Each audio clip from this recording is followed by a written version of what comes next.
That's delicious Colombian coffee. Hey everyone, how's it going? We're back for another episode, LaFond Social. I wanted to do a quick intro for this one. I'm doing an interview with my friend Zsolt, which we did yesterday. And I wanted to give a little preface. Well, a couple of things. Zsolt has a foundation called the Capy Project, so I want you all to look out. I'm going to put the link to the website. I would like you to follow it, and there are going to be some opportunities to help fund it, to help support the project. It's a really important project. He's supporting the wildlife in Colombia and one of the areas that's lesser known, Casanare. And it's a beautiful project. You'll see in the interview. And so I just wanted everyone to prompt everyone to support that. I'll put the link. And in the coming months, I believe there'll be some type of campaign where there'll be options to donate and stuff like that. And so I wanted to give a little bit of the backstory. I've known Zsolt for, it's coming up on 9 years. Actually, it's 9 years this May when we met. And I just want to give this example that you can move to another country and you can make solid friendships that last a long time. I came here to Medellín in May of 2017. I was traveling, and this is a short story. I went into Zsolt's Café, Café Rev, and people had talked about it, and I went in there to get a coffee, and we just became friends. We talked a few times. I had a short visit, and I remember when I was leaving, I had this guitar. It was in the morning. I was going for my flight, I believe, and I had this acoustic guitar that I bought, and I had my bag, and he looked at me. He's like, "You're gonna be coming back to Colombia." He's like, "You just leave the guitar here in the closet in the cafe, and then you have it when you come back." And it was kind of funny because he knew, he was like, he's coming back. And I did come back. I left my guitar there, and the guitar was still there when I came back. And yeah, we became friends after that. Zsolt is one of the people that helped me start my brand. I think he even came up with the idea. I came up with the logo and stuff, but he was like, you could start a t-shirt brand. He gave me a bunch of ideas. I was trying to figure out how I was going to stay in Colombia, and basically helped me set up my whole business and, a lot of things. And I just want to say, you can make these friendships in other countries, and these people become like really good friends. We've helped each other move. We've started businesses together. They used to have a cafe near Second Park, Cafe Rev 2. We cooked brunches there. We had this thing. We used to cook brunches on Sunday. We had a DJ sometimes. And it was just like a fun thing back and forth. We made funny flyers, had a lot of events with foreigners, trivia events, some cultural events, some different food events. We had Hungarian food. Zsolt's from Hungary. You'll hear that in this episode. And so I don't want to be too long-winded, but I just wanted to give a little preface of the background of our friendship, how I've known him over the years. I would say support his project. And I also want to say Cappies are very popular in Colombia. It's basically, I think it's one of the largest rodents. People here also say chigüiro, and they're just cute animals. So he named his project after that, and there's a lot of those in that area. And the wetlands, it's the plains of Colombia, a lot of people don't go to, where he started his reserve. And he takes lots of great photos of the wildlife in general and of these capybaras. And they call them Capy, the Capy Project. And so I wanted to give a little intro about the animal. They're very, they have a lot of personality and vibe. So you'll see them hanging out in the wetlands just like chilling. And so they got a vibe to them and a personality. And you'll see this short little interview of us just walking around. He took me around. We shot a video for this project. And man, this guy goes fast on the motorcycle. So I was following him so we could get to the area where we're going to shoot the video. And we went and shot a video for the project that you'll see later on, I'm sure on one of his channels. And we're just out there, and the sun was hot, and we're shooting the video. And we took a minute to make this little interview that you see right here. All right, here I am with my friend Zsolt. Hey everyone. Where are you from originally? From Hungary. And you've been traveling for a long time, man. You've been to many different countries. I mean, yeah, I've been to over, I guess, almost 40 countries before I landed in Colombia in 2014 when I moved here. Now, did you come to Colombia before you actually ended up moving here? Yeah, I came here in 2007, the first time, and then I moved here in 2014. Okay. Yep. And then you got the inspiration to start a cafe. Yeah, since I always been working with coffee, then it just came naturally to open up the cafe. And you've seen a lot of the changes in Medellin, like what was Laureles like before when you first moved there, the corner where all the streets come together, what was that like before?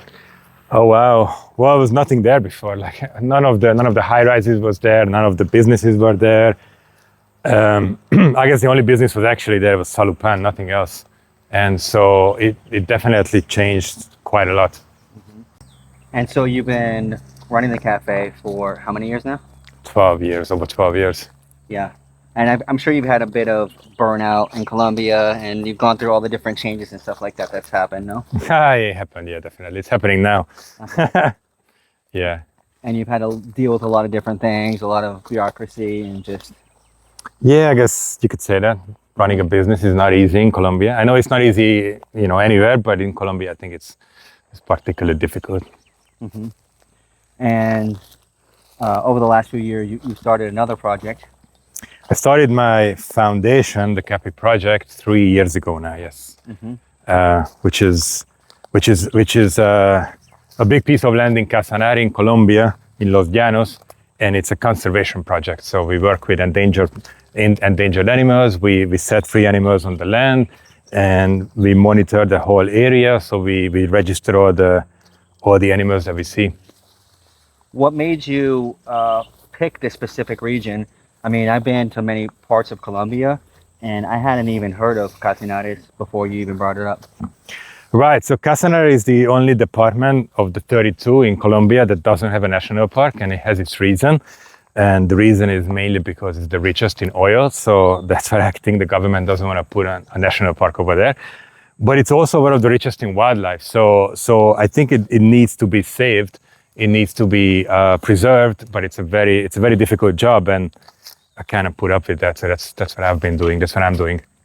So you went out there and you went scouting basically to find the land. Yeah, well, initially I just went out there with my mom actually to travel, and we had some amazing time there. So that's when I decided to actually that's where I want to have the land. And it was difficult. Yeah, it's a lot of places for sale, but not the right one, not the one I was looking for. That's like river and forest and jungly part. It was really difficult to find. What did your mom think about it? Was she like, no, don't buy land here? Or was she like into it right away when you kind of brought up the topic? I mean, she was always supporting me to buy the land. It's far away. It's really far away. But like she's been there 3 times now in the past 3 or 4 years. So she's always been how do you say that? Okay. She's always been supporting me. And now it's kind of like your mom, she doesn't speak Spanish. No. And or English. Yeah. And she's been to some of the most remote places in Colombia, I know. She's been literally everywhere in Colombia. Like Cerros de Mavecure, she's been in Nuki, in Bahia Solano, she's been to Leticia, she's been to Vichada, she's been to the Orinoco River, on the border with Venezuela, Casanare, Guaviare, she's been everywhere. I mean, I speak some Spanish, and your mom's been to more places in Colombia than I have. Oh yeah, definitely. And so you started the project, the Capy project. Yeah. You said 3 years ago? 3 years ago, yeah, in 2023. And what are some of the animals that you've seen there? I've seen some of the videos that you have from your land, because you have those cameras that you set up that just take videos. Yeah, so now after 3 years, because of the cameras, now we know that there is a very healthy population of pumas, cougars living in the land. And they reproduce, they have the cubs in the land, you can see them every year. We also know we have a healthy population of ocelots. So we have lots of predators, lots of cats, felines. We also know that we have giant otters in the river. I actually found footprints of tapirs, of the lowland tapir, which is amazing, because people didn't see tapir in Casanare for decades now. And even though we didn't see them, but we found the footprints for a couple. Last year we found it actually. for a month, almost every day for a month. So it was pretty amazing. I don't know what a tapir is. It's that type of cat?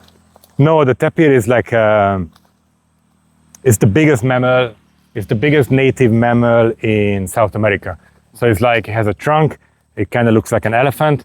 It's not as big, but it's big as like not as big as a cow, but like maybe like half of a cow. But it's the biggest mammal of land mammal in South America. I've seen some other photos and videos. There's like other anteaters or something like that. What are those? Oh yeah, so giant anteaters. Yes, lots of them. They also reproduce in the forest, so it's always good to see the babies as well on the cameras, and other types of anteaters as well. Lots of birds.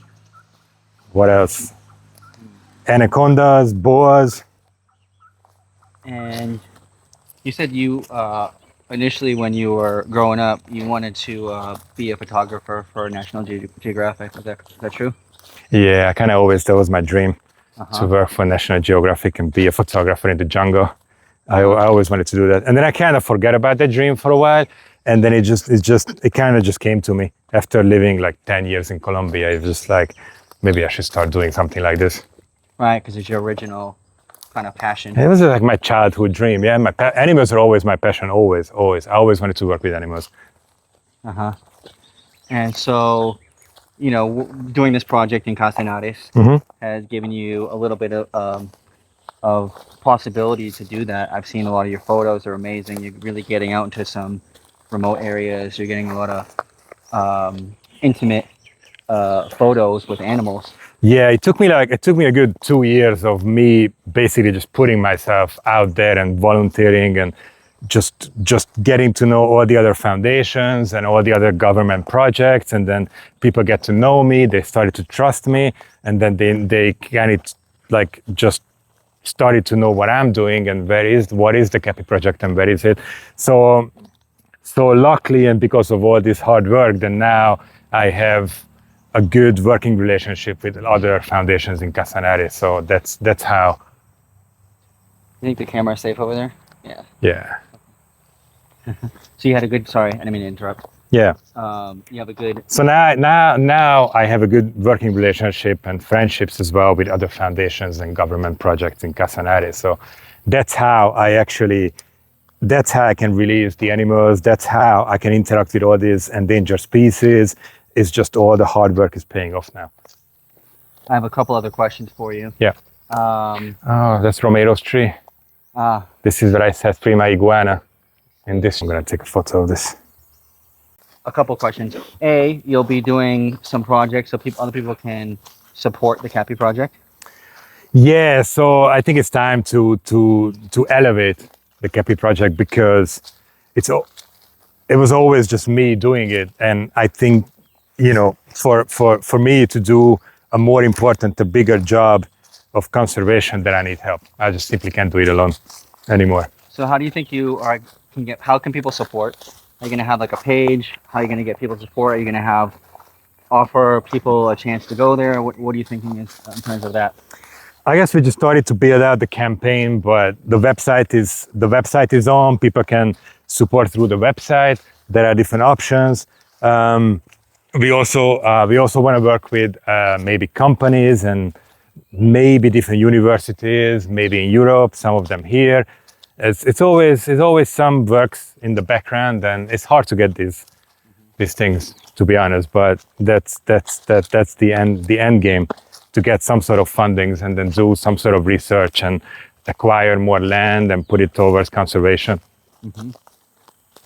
Now you've gone, like you said, to a lot of remote areas. Yeah. And have you ever felt in danger? I mean, you're out in the middle of areas that most people don't go to. Have you ever felt like you're taking a photo and all of a sudden a jaguar is coming up or anything like that? I mean, definitely. Alligator? No, 100%. When I'm there by myself, I don't hardly go to the forest by myself, but sometimes I do, maybe a couple of times a year.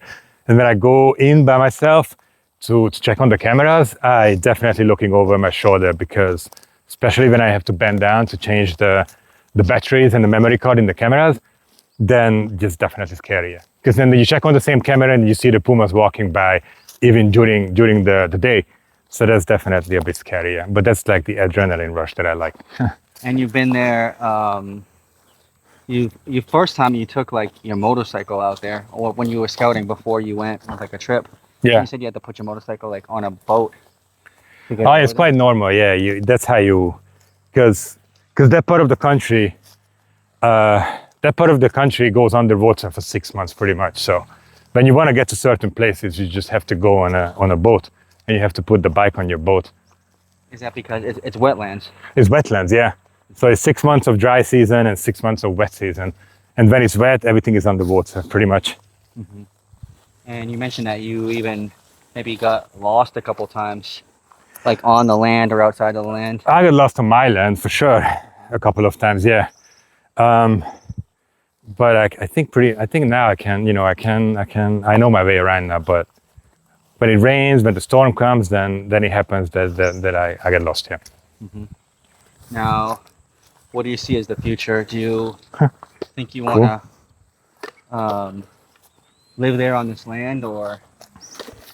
I don't know. I don't think so. I think I just want to buy more land as possible and just put it towards conservation. Yeah.